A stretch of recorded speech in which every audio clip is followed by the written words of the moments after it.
Bismillahirrahmanirrahim. Assalamualaikum warahmatullahi wabarakatuh. Yang saya hormati Bapak Budi Sokmo Wibowo selaku PLH Direktur Penyidikan. Yang saya hormati rekan-rekan jurnalis yang telah hadir di ruang konferensi pers Gedung Merah Putih Komisi Pemberantasan Korupsi. Pada sore hari ini, KPK akan menyampaikan rilis pengumuman perkara pengadaan barang dan jasa pada salah satu bank BUMD milik Pemprov Jawa Barat dan Banten yang lengkapnya akan disampaikan oleh Bapak Budi Sokmo. Untuk waktu dan tempat kami persilakan. Bismillahirrahmanirrahim. Assalamualaikum warahmatullahi wabarakatuh. Terima kasih Mas Desa atas waktu dan tempatnya untuk saya menyampaikan terkait rilis penyidikan perkara pengadaan barang dan jasa di Bank Jabar Banten. Jadi KPK per tanggal 27 Februari 2025 telah menerbitkan 5 buah seprindik, yaitu nomor 13 sampai dengan 17 untuk 5 orang tersangka. Tersangka ini 2 orang dari pejabat Bank Jabar Banten, kemudian 3 orang dari swasta. 2 orang tersebut adalah Saudara YR, jabatannya selaku Direktur Utama Bank Jabar Banten, kemudian yang kedua adalah Saudara WH, pimpinan Divisi Korsek Bank Jabar Banten. Kemudian 3 orang swasta ini adalah pemilik agensi iklan, yaitu Saudara ID, pemilik agensi Arteja, Mulyatama, dan Cakrawala Kreasi Mandiri. Kemudian Saudara S adalah pemilik agensi BSC dan WSBE. Kemudian Saudara SJK, pemilik agensi CKMB dan CKSB. Perlu saya sedikit jelaskan kepada teman-teman media semua bahwa di tahun 2021 sampai pertengahan 2023, Bank Jabar Banten ini merealisasikan belanja beban promosi umum dan produk bank yang dikelola oleh Divisi Korsek sebesar kurang lebih 409 miliar yang digunakan untuk biaya penayangan iklan di media TV, media cetak maupun media online yang bekerja sama dengan 6 agensi tadi yang saya sebutkan. Jadi 3 orang tadi itu masing-masing memiliki 2 agensi yang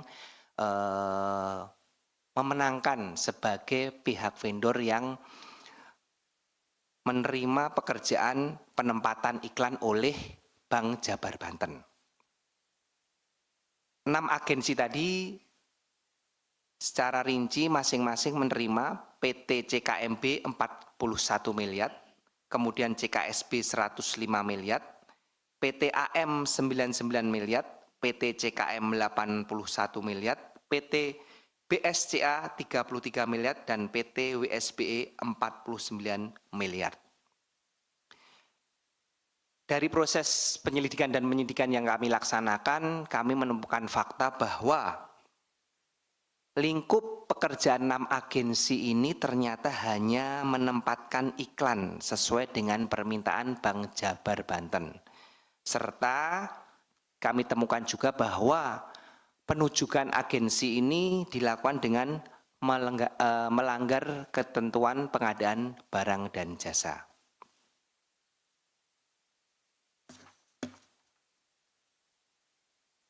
Kemudian dari proses penempatan yang dilakukan oleh 6 agensi tadi, seperti biasa modus terhadap pemakaian uang tersebut dilakukan dengan tidak kesesuaian antara pembayaran yang dilakukan oleh BJB ke agensi dengan agensi kepada media yang ditempatkan iklan tersebut. Jadi dari 409 tadi yang ditempatkan dipotong dengan pajak ya kurang lebih nanti jatuhnya 300 miliar. Hanya kurang lebih seratusan miliar yang ditempatkan sesuai dengan real pekerjaan yang dilakukan. Itu pun kami belum melakukan tracing secara detail ya terhadap kurang lebih 100 miliar tersebut. Namun yang tidak real ataupun fiktif kurang lebih jelas sudah nyata sebesar 222 miliar rupiah selama kurun waktu 2,5 tahun tersebut.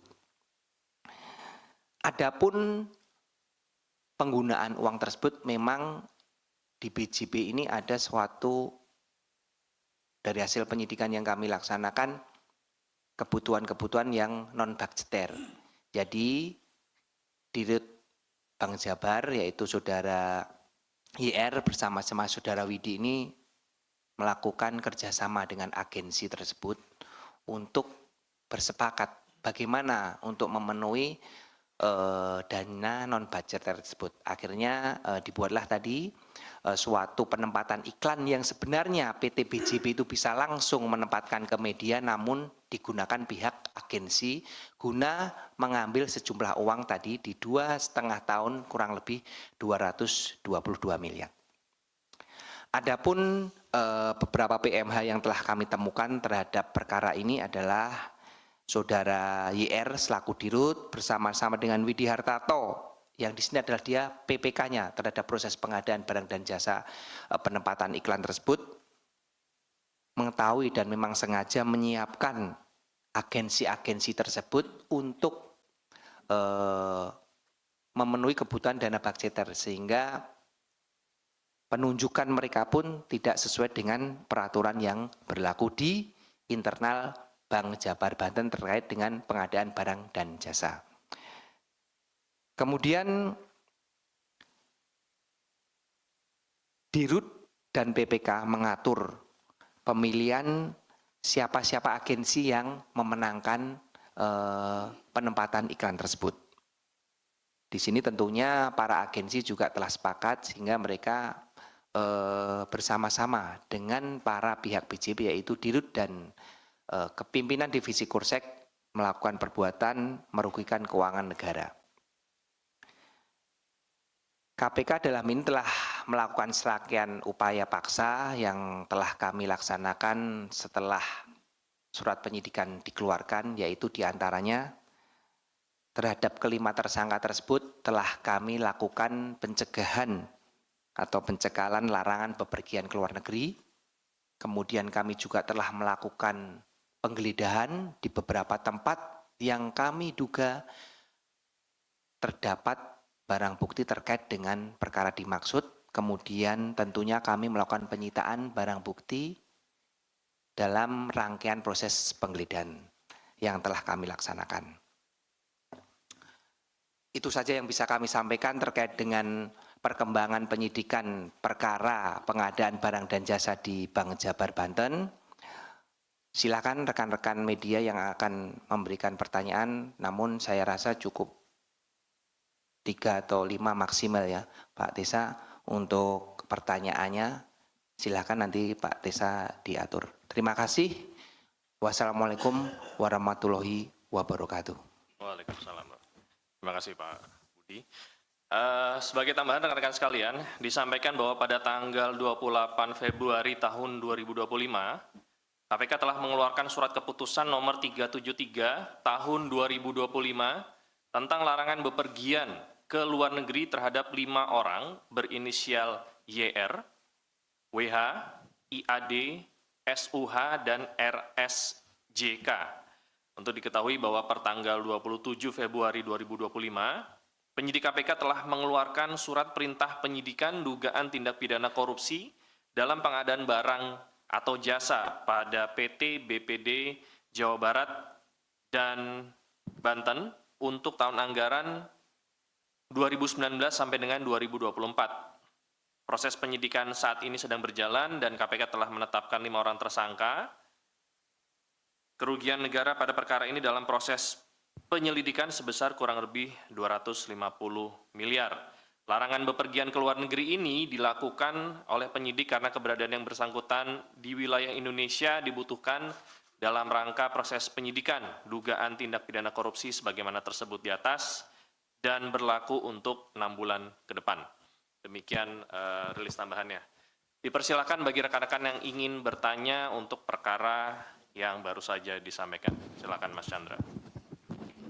Iya, mau nanya soal keterlibatan dari mantan Gubernur Jawa Barat Ridwan Kamil dalam kasus ini apa? Kenapa KPK mencari bukti di rumah dia beberapa waktu lalu? Terus yang kedua, apa yang diambil oleh KPK dari kantor BJB Bandung saat melakukan penggeledahan beberapa waktu lalu? Terus apakah memang tidak ada keterlibatan dari Gubernur BJB ini kan sahamnya dikuasai oleh Pemda kan. Nah, apakah bisa KPK menerapkan pasal yang memperkaya orang lain kepada pejabat-pejabat di Pemda? Itu aja. Oke. Baik, terima kasih Mas Tesa dan Mas Budi. Izin saya Fadil dari Wartawan Kumparan. Pertama, yang ingin saya tanyakan adalah tadi disampaikan terkait dengan kebutuhan dana non-budgeter. Itu apakah bisa didetailkan terkait kebutuhan dana non-budgeter itu apa saja? Apakah termasuk juga dana yang mungkin diduga diterima oleh mantan Gubernur Jawa Barat Ridwan Kamil? Dan apakah dari tim penyidik KPK bakal mengusut terkait dengan penerimaan dana non-budgeter itu termasuk dengan mungkin yang diduga diterima oleh Ridwan Kamil. Terus pada perkara ini kan juga menyambung pertanyaan dari Bang Chandra sebelumnya. Sebelumnya KPK kan juga menggeledah rumah Ridwan Kamil yang di Bandung gitu. Nah, dalam perkara ini statusnya Ridwan Kamil itu apa gitu. Dan selanjutnya kenapa yang menjadi lokasi awal geledah terkait dengan perkara BJB ini rumahnya Ridwan Kamil gitu. Dan terakhir kapan KPK akan melakukan pemeriksaan terhadap Ridwan Kamil atau yang bersangkutan. Terima kasih. Assalamualaikum warahmatullahi wabarakatuh, Mas Busok, Mas Jubir. Saya Sabir, ada beberapa yang saya mau tanyakan dari penjelasan Mas Budi Sokmo tadi. Pasal yang diterapkan belum disampaikan. Kalau kami menduga, ini ya, bahwa pasalnya 2 ayat 1 atau pasal 3, junto pasal 55 ayat 1 ke 1 KUH pidana, atau junto pasal 65 karena perbuatan berlanjut. Nah, tetapi apakah benar pasal yang disangkakan demikian gitu ya? Karena ini penting untuk kemudian kita menentukan konstruksi perkaranya. Itu pertama. Yang kedua, soal tadi ada perbedaan sedikit ya, bukan sedikit, cukup signifikan penjelasan Pak Mas Budi Sukmo dengan Mas Tesa. Selisihnya 220 miliar, kerugian negara 250. Nah, kan ada selisih 30 M nih, yang dilap 30 miliar siapa nih? Ya, itu yang pertama, perlu di-clearkan dulu nih, ini mana yang kemudian, apakah kemudian yang 30 miliar itu menjadi keuntungan yang diterima oleh 5 orang itu, karena kemudian kan tentu dalam pasal kerugian negara itu ada kickback, ada penerimaan itu pertanyaan ketiga. Keempat, turunan dari pasal ini dan jumlah kerugian negaranya, tentu dengan jumlah kerugian yang sangat besar, taruhlah kita sebut 200 miliar lebih lah gitu ya, karena persisnya secara persis kan belum disampaikan. Apakah ada aset-aset yang diduga oleh 5 tersangka ini kemudian sudah dipergunakan uang yang hasil kerugian itu dipakai untuk pembelian aset, atau dibelanjakan, atau ditransfer, atau dialih bentukkan, atau dilakukan perbuatan lain yang diduga sesuai dengan pasal 3 atau pasal 4 Undang-Undang TPPU gitu ya. Karena pertanyaan Fadil tadi itu beririsan dengan pasal TPPU juga diantaranya. Yang kelima, masih terkait dengan ini secara substansial, apakah Ridwan Kamil itu sebagai pemegang saham, karena BPD dia mayoritas ya, Pemprov Jabar itu juga turut mengambil keputusan untuk penempatan iklan-iklan ini sepanjang 2021 ke 2023. Karena tentu dengan angka yang jumlah besar, itu tidak serta-merta direksi bisa memutuskan. Tentu ada komisaris atau pemegang saham. Kalau BUMN kan itu pemerintah, Kementerian BUMN. BPD tentu ini Pemprov, dalam hal ini waktu itu Ridwan Kamil. Apakah ada demikian? Terima kasih dari saya.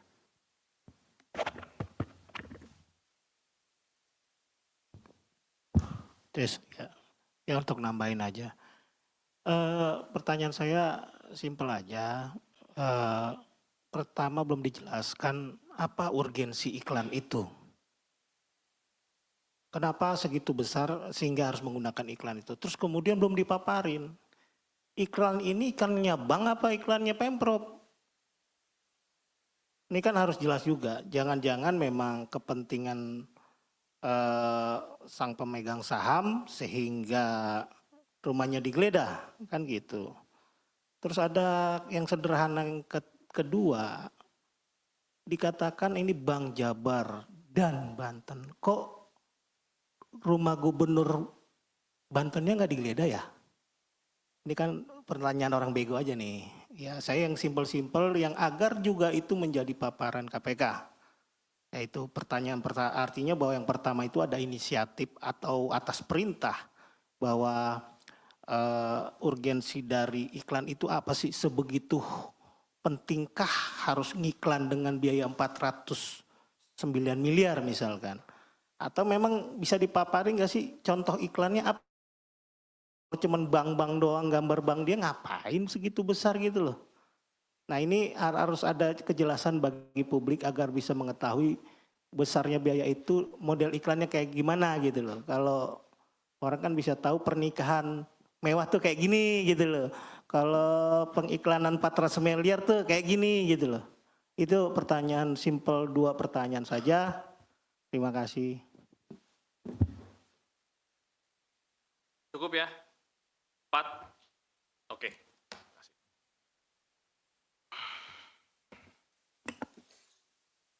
Terima kasih.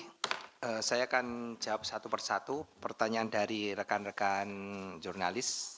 Pertama dari Mas Chandra nih, ada semuanya bertanya terkait dengan ini.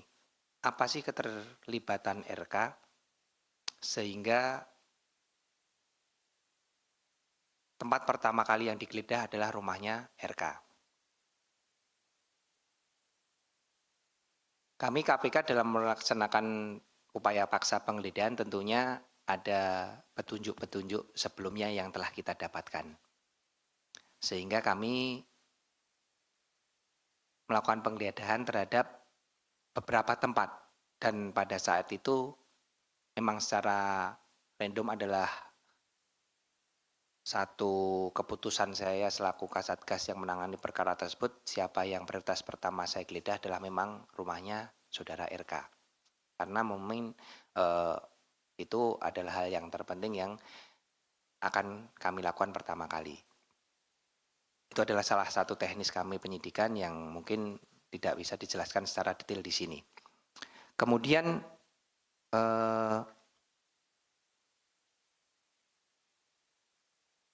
apa saja barang bukti yang didapatkan baik itu di rumah Pak RK maupun di kantor BJP. Barang bukti yang kita dapatkan dalam proses penggeledahan ini, ini overall ya, saya bukan ngomong di satu tempatnya. Selama 3 hari saya melaksanakan penggeledahan, banyak yang kami dapatkan terkait dengan dokumen-dokumen, catatan-catatan terkait dengan pengeluaran-pengeluaran dana non-budgeter tersebut, kemudian terkait dengan aset-aset tadi seperti yang ditanyakan Om Sabir, itu semuanya kita, belum semuanya sih ya, tapi kita sudah dapat memetakan siapa saja pihak-pihak yang nikmati terkait dengan dana non-budgeter ini. Kemudian kami juga menyita sejumlah uang namun dalam bentuk deposito kurang lebih 70 miliar rupiah. Kemudian ada beberapa kendaraan roda 2 maupun roda 4.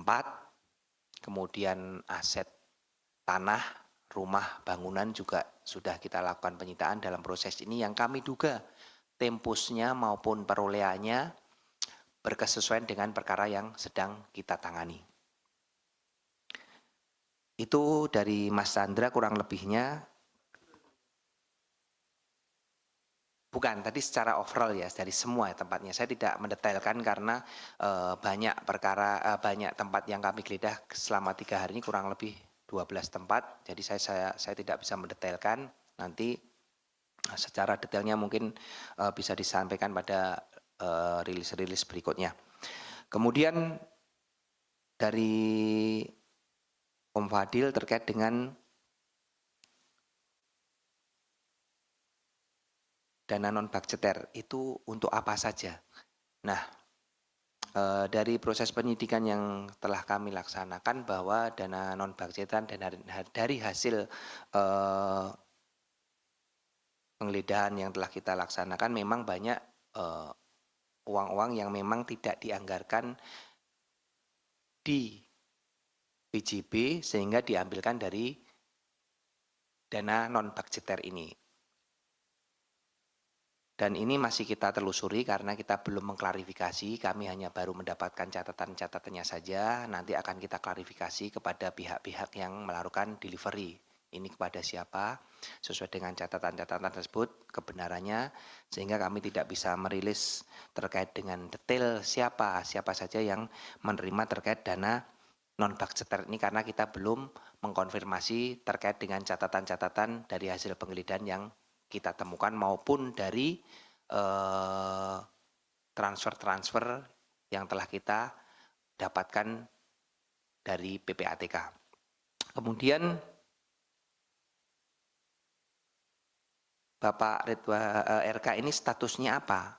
Kalau statusnya sampai saat ini beliau ya di dalam perkara ini saksi juga belum ya karena belum dipanggil saksi dan kapan akan dipanggil nanti pasti akan kita panggil karena di rumah yang bersangkutan beliau kita laksanakan penggeledahan dan ada beberapa barang bukti yang kita cita tentunya harus kita klarifikasi kepada yang bersangkutan. Terkait kapannya tentunya sesegera mungkin akan kami panggil untuk seluruh saksi-saksi terkait dengan hasil penggeledahan yang kami laksanakan untuk mengklarifikasi terhadap barang bukti yang kami ambil maupun kami sita dari tempat yang bersangkutan. Kemudian tadi benar sekali dari Mas Habir bahwa pasal yang diterapkan adalah pasal 2 dan 3, kemudian kerugian 222 itu tadi saya yang sampaikan kalau Mas Tesa tadi ngomongnya 250 ya memang kurang lebihnya ya, tetapi kami menghitung ini adalah sesuai dengan 222 ini Om Sabir dari nilai realnya ya. Jadi yang ditempatkan berapa, maksudnya yang dikeluarkan oleh BJB itu di dalam pembayaran itu kurang lebih berapa, detail, kemudian yang dibayarkan oleh agensi kepada media berapa, ini dikurangkan secara realnya sebanyak 222 miliar. Nah ini kita tadi saya sampaikan belum apakah yang ditempatkan tadi karena ada yang ditempatkan di media karena 6 agen tadi adalah memiliki iklan juga, memiliki pekerjaan iklan juga. Apakah benar dikerjakan atau tidak kita belum mendalami. Jadi ini baru sesuai dengan bukti formilnya aja dari kwitansi yang dibayarkan BJB dibandingkan dengan kwitansi yang dibayarkan agensi kepada media. Secara materialnya apakah itu benar dikeluarkan yang ke media itu kita akan perdalam nanti dalam proses penyidikan. Kemudian benar sekali apakah pihak-pihak yang menerima ini sudah menempatkan, mentransfer ataupun merubah bentuk dari non budgeter tadi, dana budgeter tadi yang diterima tadi. Sejauh ini ada beberapa yang memang sudah dilakukan pentransferan, kemudian pembelanjaan, kemudian diatasnamakan orang lain, menggunakan nomini orang lain terhadap dana-dana tersebut. Dari hasil proses penggeledahan sudah kami temukan petunjuk tersebut dan akan kita perdalam nanti di proses penyidikan yang akan datang. Kemudian apakah RK sebagai pemegang saham juga turut mengambil keputusan. Sejauh proses penyidikan yang kami laksanakan dari tanggal 20 Februari yang kita lakukan, kami belum menemukan fakta tersebut. Di sini kami prosesnya baru melaksanakan tadi seperti pertanyaan sebelumnya terkait dengan penelusuran penggunaan uang tersebut. Jadi kami menggunakan follow the money. Uang-uang tersebut siapa saja yang menerima, kemudian digunakan untuk apa, apakah sudah dilakukan perubahan bentuk atau apa, baru sejauh itu. Terkait dengan pengambil keputusan saudara RK selaku pemegang saham, kita belum dapat menyampaikan hal tersebut karena memang belum kita temukan dalam proses penyidikan. Kemudian tadi terakhir dari Om Mario, pertanyaan, apa sih urgensi iklan tersebut? Terus iklan tersebut itu untuk iklan BJB atau iklan Pemprov? Kemudian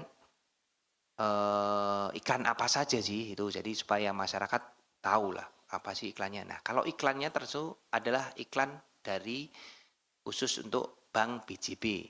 Ini kami tadi sampaikan Mario secara formilnya ya dari data-data formil yang kita temukan. Namun faktanya kita belum klarifikasi apakah memang benar itu khusus untuk iklan-iklan BJB untuk mengiklankan mereka sehingga mereka bisa lebih terkenal lagi atau untuk kepentingan lain, ini akan kita perdalam. Kemudian kenapa hanya Gubernur Jabar saja, Saudara RK, yang dilakukan upaya paksa berupa penggeledahan? Kenapa Gubernur Banten tidak? Seperti yang saya sampaikan tadi Om Mario, bahwa kami melaksanakan proses upaya paksa berdasarkan dengan petunjuk-petunjuk yang telah kita dapatkan sebelumnya.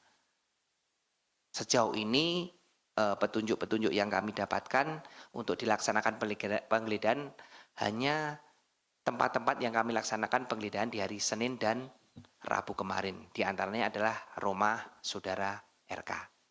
Sedangkan untuk kediaman ataupun rumah Gubernur Banten sejauh ini kami belum ada petunjuk ataupun clue terkait dengan hal tersebut. Mungkin itu yang bisa saya jawab terkait dengan pertanyaan rekan-rekan media.